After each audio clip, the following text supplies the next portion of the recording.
एक तरफ ऐसी वज़ीर आला है जो हर रोज़ किसी नए प्रोजेक्ट का संगे बुनियाद रखती है, आगाज़ करती है, या किसी प्रोजेक्ट को आगे बढ़ाते हुए उसकी कारकर्दगी का जायज़ा लेती है। कभी ट्रैक्टर चलाकर किसान के साथ, कभी धीरानी प्रोग्राम करके उन लोगों के और उन बच्चियों के सर पे हाथ रखती है जिनका कोई पुरसाने हाल नहीं।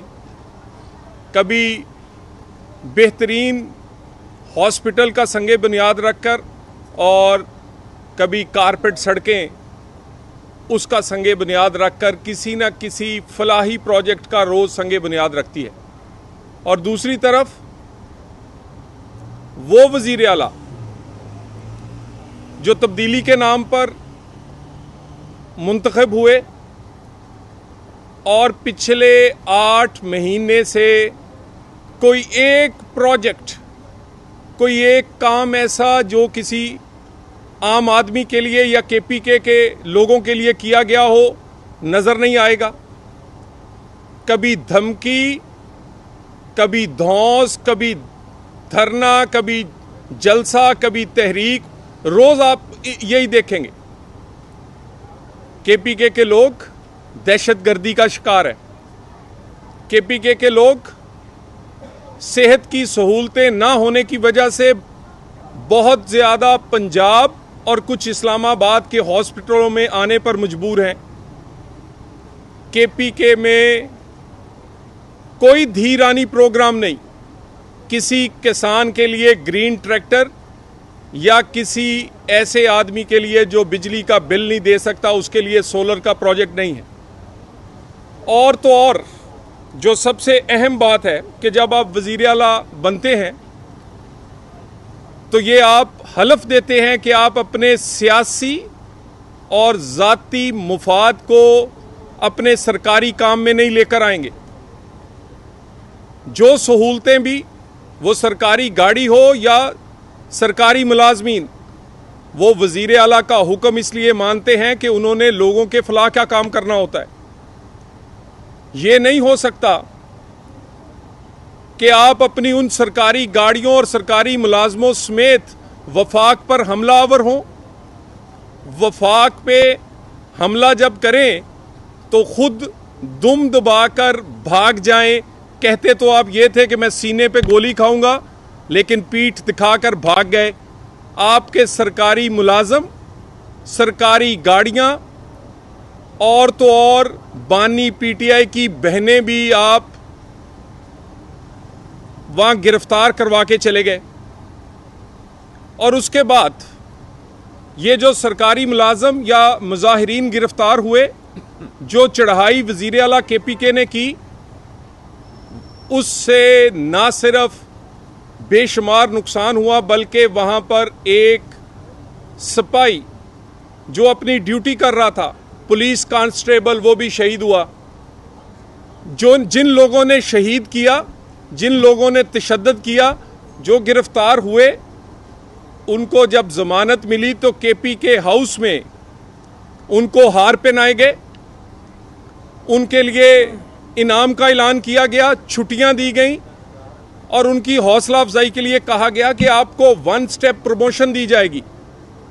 यानी आपका रवैया ये होगा कि एक तरफ दुश्मन से लड़ने वाले और दहशतगर्दी से लड़ने वाले जो शहीद हुए पाकिस्तान के फोर्सेस के लोग, उनकी यादगारों को भी आपने अपने पांव तले रौंदा। और जिन लोगों ने पुलिस कांस्टेबल शहीद किया, इस्लामाबाद में तोड़ फोड़ की, उन लोगों को आप हीरो बना रहे हैं। करना क्या चाहते हैं? क्या मैसेज देना चाहते हैं? और आप समझते हैं कि वफाकी हुकूमत के पास ऑप्शंस नहीं है, वफाकी हुकूमत के पास और कोई रास्ता नहीं है। हर चीज़ की एक इंतहा होती है और एक इंतहा के बाद जब कोई रेड लाइन क्रॉस करता है तो फिर बहुत सारे आईनी ऑप्शंस मौजूद हैं वफाकी हुकूमत और रियासत के पास।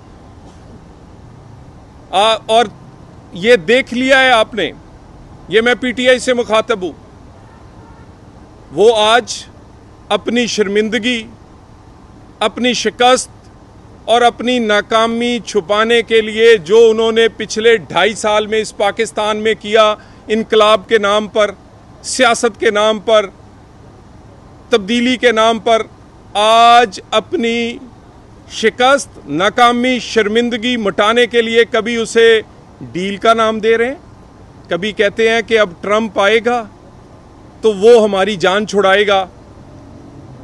ये डील की अफवाहें, ये ट्रंप का नाम शिकस्त तस्लीम कर रहे हैं और अपनी फेस सेविंग चाहते हैं। आप क्या नहीं किया, कब से शुरू है? तहरीके अदम एतमाद से आगाज हुआ, कहा कि मैं ये साइफर लहराया है और अब इनकलाब आएगा पाकिस्तान में। पाकिस्तान में पहली दफा चीफ ऑफ आर्मी स्टाफ की अपॉइंटमेंट रुकवाने के लिए लॉन्ग मार्च हुआ। अल्हम्दुलिल्लाह अपॉइंटमेंट तरीकाकार के मुताबिक, आइन के मुताबिक हुई। फिर कहा गया असेंबलियां तोड़ रहा हूं, अपनी मर्जी का इलेक्शन करवाऊंगा। इलेक्शन आपकी मर्जी से नहीं, आइन की मर्जी से और मुकर्ररा वक्त पर हुआ। फिर आपने बगावत की कोशिश की 9 मई, उसमें भी नाकाम हुए। उसके बाद इलेक्शंस में नाकाम हुए। इलेक्शंस के रिजल्ट को ना तस्लीम करके हुकूमत बनने से रोकने में नाकाम हुए। एससीओ कॉन्फ्रेंस को रोकने के लिए जो कुछ किया उसमें नाकाम हुए। 26वीं आईनी तरमीम को कहते थे रेड लाइन है। 26वीं आईनी तरमीम भी हुई और कहते थे फलां चीफ जस्टिस नहीं होगा तो ये मुल्क नहीं चलने देंगे। और अगले दिन जब आइन के तहत बनाए गए चीफ जस्टिस साहब का हलफ था तो वजीर आला केपी के अभी कुर्सियां नहीं लगी थी ऐवान सदर में, 1.25 घंटा पहले आकर उधर इंतजार कर रहे थे। ये आपका करैक्टर है। लोगों को आप कहते कुछ हैं, करते कुछ हैं। इतनी नाकामियों के बाद अब जब आपके अंदर लाहौरी ग्रुप कुछ कह रहा है, केपी के ग्रुप कुछ कह रहा है, बीवी कुछ कह रही है, बहन कुछ कह रही है, बहन चाहती है मेरा कब्जा हो, बीवी चाहती है मेरा कब्जा रहना चाहिए क्योंकि फिर कहीं बारी आ जाए तो तोशा खाना खाने में मज़ा ही बड़ा है। और बहन कहती है भी हमारा भी हिस्सा है। लाहौरी ग्रुप कहता है नहीं हमारी चलेगी। केपी के ग्रुप कहता है नहीं भाई असेंबली में हम हैं, हुकूमत हमारी है, हमारी चलेगी। अपनी टूट फूट कर अपनी इस सूरत हाल को छुपाने के लिए कभी कहते हैं डील हो गई, कभी कहते हैं ढील हमें मिल गई और तो और बेशर्मी की इंतहा है। जिन लोगों ने गाड़ियों के पीछे लगाया हुआ था अमेरिका का नाम लिखकर कि हम कोई गुलाम तो नहीं, और अब अपने मुंह से बार बार कहते हैं ट्रंप जीतेगा तो वो हमें निकालेगा, और अब गाड़ियों पे लिखवा लें अमेरिका ट्रंप की तस्वीर लगा लें और नीचे लिख लें कि हम ही आपके गुलाम हैं। लॉबिंग करते हैं पाकिस्तान के खिलाफ, वहां से लॉबिंग करके लोगों के इलेक्शन फंड्स में पैसे देके वहां के कांग्रेसमैन से खत लिखवा के पाकिस्तान के खिलाफ तहरीकें चलाते हैं। कभी आईएमएफ को खत लिखते हैं। और जब सब कुछ नाकाम हुआ तो अब कहते हैं हमें अमेरिका, जिसको कहते थे कि इसने हुकूमत गिराई है, अब कहते हैं वो बचाएगा। मैं एक अर्ज कर दूं, पाकिस्तान में सियासी इस्तेकाम बहुत मुश्किल से अचीव किया गया है। इस सियासी इस्तेकाम की वजह से मुआशी बेहतरी आई है। पाकिस्तान में स्टॉक एक्सचेंज दुनिया की बेहतरीन इस वक्त स्टॉक एक्सचेंज है। पाकिस्तान में रुपया तकड़ा और डॉलर कमज़ोर हुआ है। पाकिस्तान में गरीब के लिए सांस लेने का उसे मौका मिला है। जो इन्फ्लेशन, महंगाई है वो सिंगल डिजिट में आ गई है, 7% से भी नीचे, जो 40% के करीब थी। पाकिस्तान में लोग इन्वेस्ट कर रहे हैं। एक तरफ वज़ीर आज़म कभी किसी मुल्क और कभी किसी मुल्क अपने मुल्क के लिए इन्वेस्टमेंट मांगने के लिए जगह जगह जा रहे हैं। और कुछ लोग यहाँ जब इन्वेस्टमेंट आने लगती है, जब कोई बड़ा इन्वेस्टमेंट या दोस्त मुल्क आना चाहता है, तो एहतजाज का आप ऐलान कर देते हैं। एससीओ में क्या तकलीफ थी आपको? उससे 2 दिन पहले सऊदी डेलीगेशन आया, उसने अरबों डॉलर की इन्वेस्टमेंट अनाउंस करनी थी, उसको रोकना चाहते थे। एससीओ के बाद सीपेक 2 शुरू होना था, चाइनीज वजीर आजम इधर आया हुआ था, उसको आप क्या पैगाम देना चाहते थे? और ये जो सियासी इस्तेकाम है और पाकिस्तान की इकॉनमी, गरीब का चूल्हा चलना शुरू हुआ है, इसको रुकने नहीं देंगे। इस सियासी इस्तेकाम की बहुत बड़ी कॉस्ट पाकिस्तान पेश कर चुका है। इसकी बहुत बड़ी कीमत पाकिस्तान के आम लोग, 24 करोड़ लोग और खुसूसन हमारे वो मेहनतकश और मजदूर पे कर चुके हैं। लोग आज भी बिजली गैस के बिल हों या आम जिंदगी, उनके लिए गुजारना मुश्किल है।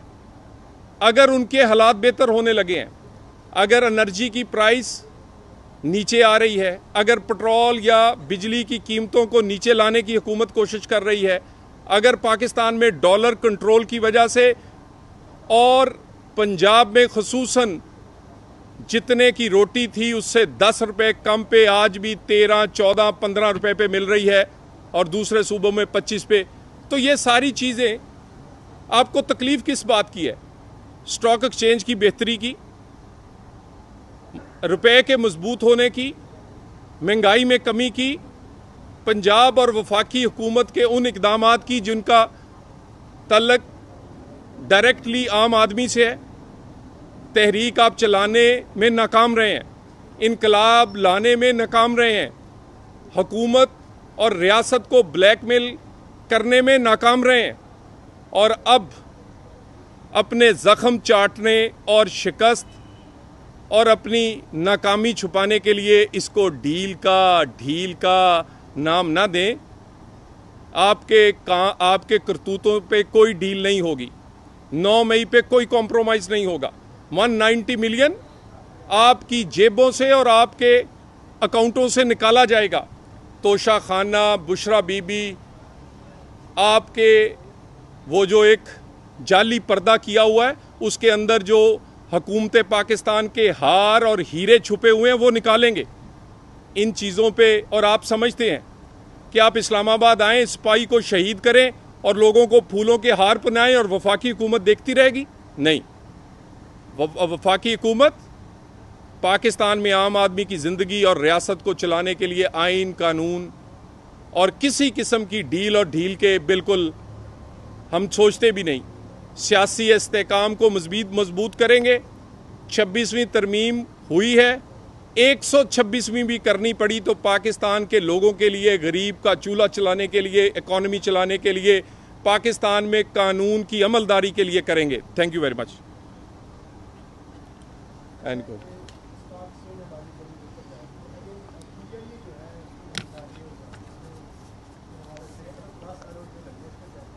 देखिए, पीआईए की निजकारी, सबसे पहली बात तो ये है कि आप ये अप्रिशिएट करें कि निजकारी का एक मुकम्मल वो जो प्लान था वो इम्प्लीमेंट हुआ पहली दफ़ा।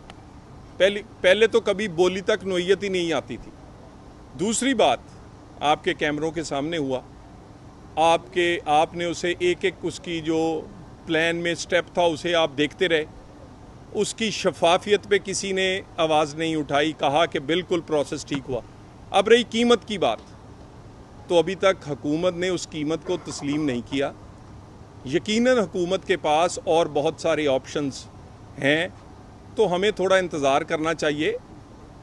ये जो निजकारी है होनी चाहिए, निजकारी होगी, लेकिन इसमें साफ और शफाफ, और इसमें जितने अदारों की भी होगी उनके जो एम्प्लॉइज़ हैं, उनके जो राइट्स हैं, वो अदारों की कीमत वो लगेगी जो उसकी बनती है। तो ये फ़िक्र ना करें कि किसी को कीमत से कम या शफाफियत के बगैर ये निजकारी होगी। निजकारी चलेगी और इंशाल्लाह आगे बढ़ेगी।